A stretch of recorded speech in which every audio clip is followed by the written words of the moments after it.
VisualPony the narrator. Reading for you since 2013. The Laugh of a Sister. Hey, that's cheating!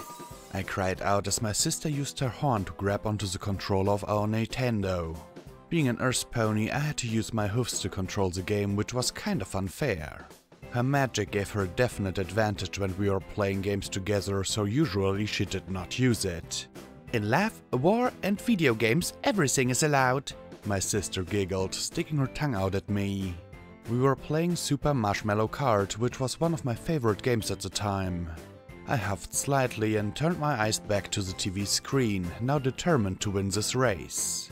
Our parents were out for the evening and my other sister was sleeping over at a friend's place, so we had the entire house to ourselves. Usually I'd been sent to bed as soon as Celestia had set the sun, but my sister Note let me stay up longer if we were alone. Thinking back, if I hadn't known she was my sister, I would have sworn that she was my mother. That's how much she cared for me.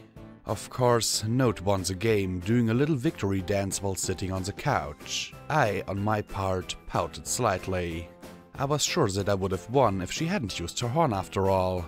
"Ah, come on, it's just a game," she said as she noticed my reaction. Pulling me into a hug, Note began to stroke my back and soon I calmed down enough to suggest a rematch.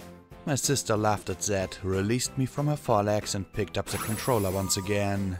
I lost again and again that evening, but I didn't mind as much as before for some reason. Even though I lost, I think I still enjoyed the time with my sister. During the day, she usually had too many chores to spend much time with me, and in the evenings she was too beat that she didn't have enough strength left to play with me for any extended periods of time. Musical Note didn't like that fact either, but there was nothing we could do about that. We lived a little ways away from Canterlot on a farm that was pretty secluded. Sure, there was the neighbors that lived only about 5 minutes away, but they were no fun at all. They preferred to be left alone on their own farm, and even though my parents had tried to commute with them, they had turned down every invitation we had sent. The chores on the farm had to be done, easy as that. We didn't earn enough money at the time to hire any farm hoofs, so we had to do all the work by ourselves. Even I, at only 5 years old, already had to take over some of the chores. Nothing really hard yet. Feeding the chickens, getting the eggs or cleaning the plow. Those kinds of things were what I did on our farm. Still thinking about the farm and all the chores that would once again await us in the morning, I didn't realize at first that Note had paused the game and was standing up. I was confused for a moment until the doorbell rang again. Normally we wouldn't open the door after dark, of course, but we had ordered a pizza some time ago. "Alright, I'm coming! No need to get impatient, buddy!"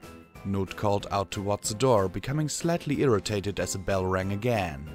My sister was not a mare to get irritated easily, but this was definitely something that got a rise out of her. She just couldn't stand impatient ponies.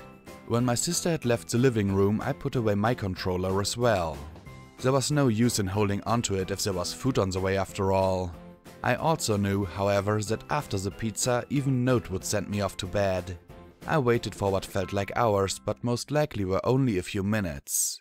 Small colts do get bored easily after all. Suddenly, I heard a commotion from the entrance hall. Something fell over, shattering on the floor. A scream cut through the night shortly after.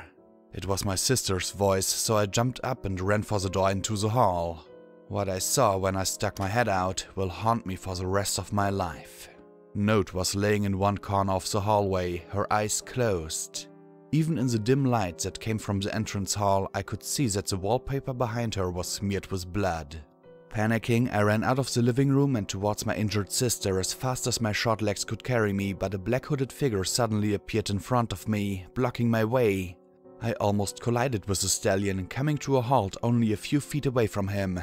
He was almost completely covered by his black hooded cloak. The only features I could see of him was his lavender tail and green eyes that reflected the light coming from the entrance hall. I will never forget the look of glee he shot my way as he raised a kitchen knife in his muzzle. At that moment, I was torn. On one hoof, I wanted to get to my sister and bring her to safety. On the other, I wanted to run for my own life. To my eternal shame, I chose the latter. The stallion behind me started to laugh maniacally as he gave chase. It didn't take him long to close the distance, since he was much larger than me, but his knife missed me the first time. His second swing nicked my flank just above where my cutie mark would be later on in my life, but I did not even feel that cut until much later.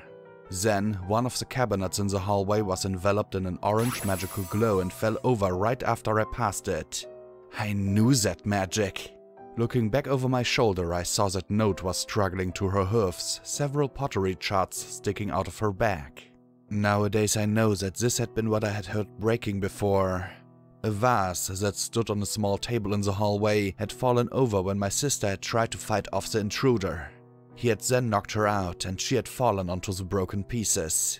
Looking at my sister right then and there, I didn't recognize her at all as she began to gallop after the pair of us. I could tell that it must have hurt her, but the expression on her face was a mix of conflicting emotions I had never seen on her before. Rage, hurt, fear, and love. It was all there. It was as if she didn't even notice the trail of blood she created as she rammed into the stallion, chasing after me with all of her weight.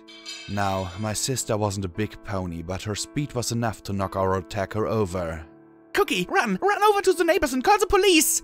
Note called out to me as she threw herself onto the fallen stallion who was struggling to get back to his hoofs. The knife he had been carrying had fallen out of his jaw when my sister had rammed him to the ground. I, however, could not take my eyes off the scene before me. For some reason I felt scared and safe at the same time. The bad pony was disarmed now and my sister could handle him. Of that I was sure. Note was quite strong after all. The two combatants started to hit each other with their hoofs, but it was quite evident to me, even at that young an age, that the stallion was much stronger than my sister. Each time he hit her, her head rocked backwards, and once I heard a terrible cracking sound as he hit her face. He had broken her nose.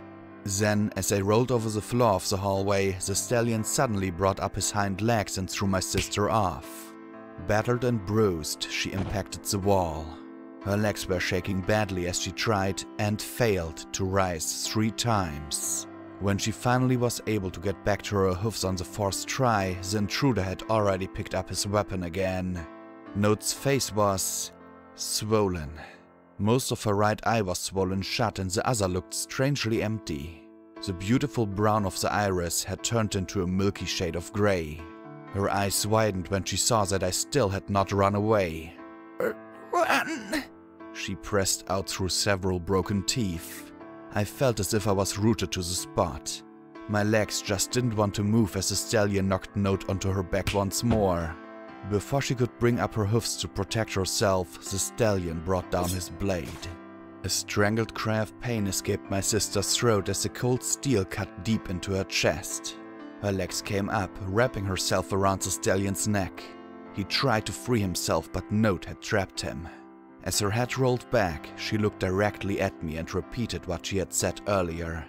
This time, I ran. The blood trickling out of my sister's muzzle is another sight I will never forget for the rest of my life.